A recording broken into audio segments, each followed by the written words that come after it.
Michelle and I, we love fresh coconut. So when we're cruising South Florida, these things are just floating around in the water, and so Michelle drives over close enough and I scoop them up with a net. So in a couple of videos here, I'm going to show you how I get the coconut out of there. The easiest way, I think it's the easiest way. But anyways, so when you scoop them up, first thing I want to do is shake it. If you can hear the liquid, you know it's a good coconut. Smell it. If it doesn't smell like anything, it's all right. Some of them smell funky. The funky ones, I just toss them back. The tools I use, you need a really stiff knife. You can see how stiff this knife is. This is actually an insulation knife. It's made by Klink. They're 14 bucks on Amazon. Great all-around knife to have on a boat, because if you lose it, you have not out too much. And it's not that sharp, and that's kind of really important here. You got a vegetable peeler. This was kind of a heavy-duty model. And any kind of a knife with a stout back on it. It doesn't even really have to be a knife, and you'll see later in a later video why. So let's start out with this one. This is probably the hardest part, is the first cut, trying to get through the husk.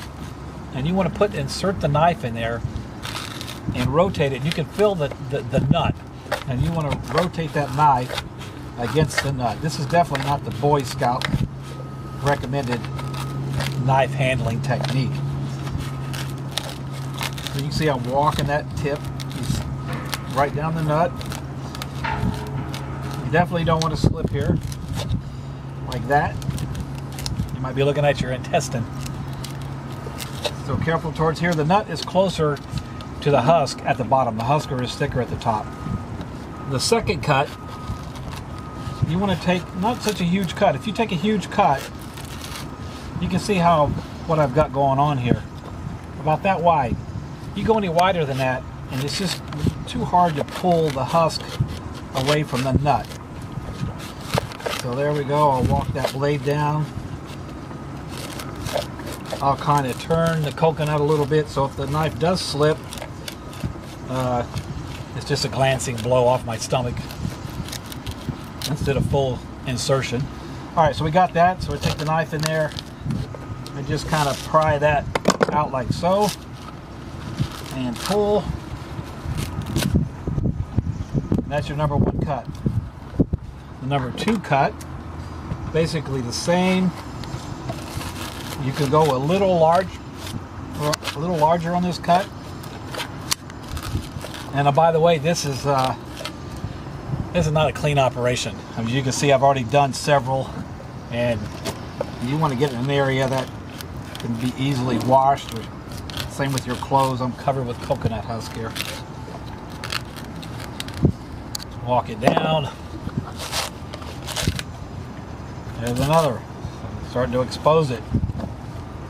Make that third cut. It could be a little bigger, but like I say, not much, because the husk really has a pretty good grip on the nut inside. Walk the blade.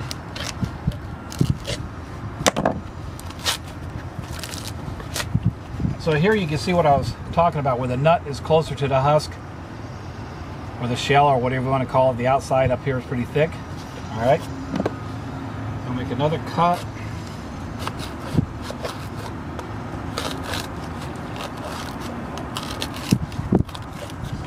Turn it away from your body.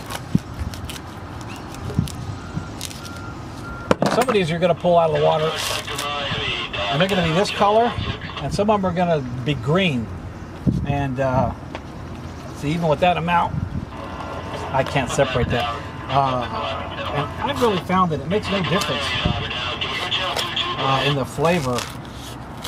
I just know that sometimes the coconuts some are sweeter than others, but I really don't know how to tell an old coconut or a sweet coconut from a not sweet coconut. They're all good.